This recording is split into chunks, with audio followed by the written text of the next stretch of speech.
Is now the time to buy or sell crypto? In today's video, I'm going to be explaining exactly how I'm trading this market and what you need to look out for. Make sure to like, comment, and subscribe if you enjoy the video, and check out the description box below for some massive deals. Let's start off by looking at Ethereum on the 4-hour time frame. Should we be buying? Should we be selling?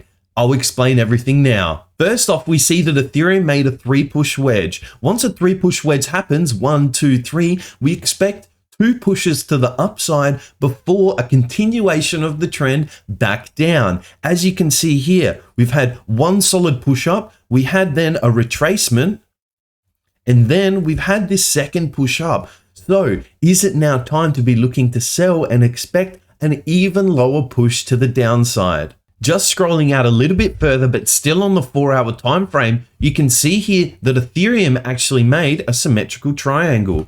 Symmetrical triangles have a 75% chance of breaking to the downside if it's a continuation of the trend. As you can see, we had a breakdown, and a very common trade is now to retest the apex of the triangle. What is the apex of the triangle? It is this point here where these two lines meet. That is the apex of the triangle. So what I'm expecting is a retest of this area, but since we've had this 3-push wedge, we've had 2 pushes to the upside, that basically completes the wedge, and we could have another continuation to the downside before we do come up and reach this apex triangle. If you're looking for a long, this is how I'd be playing it. First, we've had 1 push to the upside, then we've came down and we pushed even higher. With this second push upwards here, that signals that here's where my stop should be.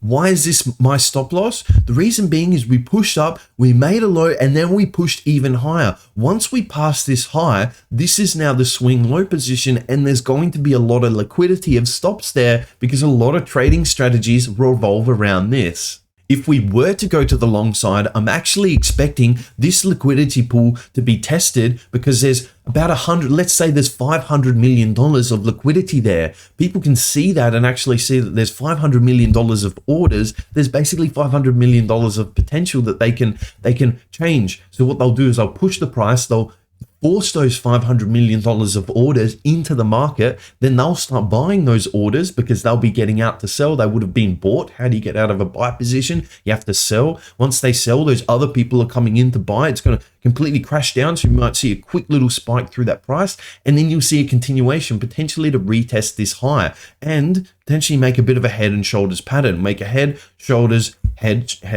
shoulder type pattern here, where we do come up back to the upside after retesting this liquidity pool and taking out $500 million of orders and using that to actually push your position and even increase your profits because you're getting in at one of the best liquidity spots. On the 4-hour time frame, we did have some one-to-one measured moves where we do two bars here that are quite strong trend bars, move it downwards, and you can see here while we're actually hitting this, because that's how one-to-one measured move, you can actually see all the wicks here. We had a wick in, wicking in again. So definitely a strong move to know those one-to-one measured moves and actually understand what's going on. Always best to use the one-to-one measured move strategy when there's multiple bars. When you're just using it on one bar, it makes it especially more harder. When you're just using one bar, it decreases the probability, but when you're using 2 bars, increases the probability. You can see we nearly got a 3rd bar. That's more of a doji, so I can't include that. And you can see, bang, we're hitting that liquidity area.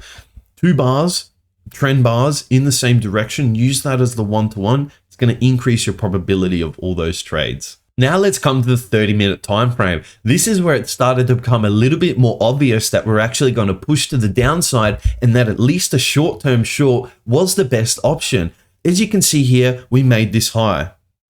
We made a bit of a head and shoulders type pattern again, but we made a high, we've made a low, we made another low, and that's where I started to think, oh, we're actually definitely starting to trend to the upside. Here you can see what this done is exactly what I was explaining before. This line in here came to retest this liquidity pool in here, came to retest any people that had their stop in the wrong position or potentially in a too early of a position, came out, stopped, and then look, continued. And you can just see as we've been using the 20 EMA, we've just been coming down, down, down, that's actually been the first break to the upside. So we did have a down over here, but then this one over here has actually started to break up. So this could be a bit of a 3-4 push wedge, and we could actually start to break to the upside. But again, I'm not ready for that. You can see here, this is a perfect 1-to-1. Here we go. We have a 1-to-1 on the 30-minute time frame. 1, 2, you can't do that actually. What I'm mainly looking at here is this EMA. Look how the price is reacting to the EMA. The EMA, nice down, and look, the price is coming up, retesting. So basically you can use this as a trading strategy. You can trade every time.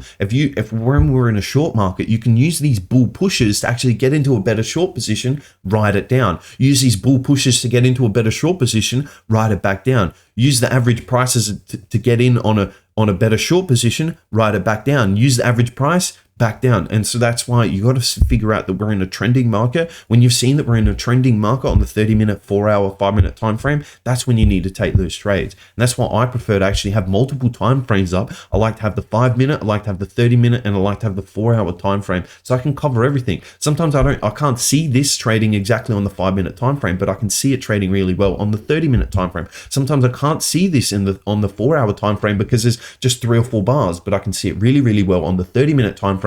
And that's why I like to use the 20 EMA across all of them, especially the 5, and it makes it even better. You can even see this was the same 30-minute trade, and look, it's bouncing, comes off, tries to get above, again, uses, bounces, rejecting. The 20 EMA is especially good trading strategy just to use as a background to everything else. And all you're looking is confluence. You're looking for 1, 2, 3 trading strategies, all to say buy now. And when that happens, it increases the probability of all your trades. If you've enjoyed the video, like, comment, and subscribe. Check the description box to sign up with Bybit, get over $4,000 of bonuses. Check out my trading course, and I'll see you in the next video.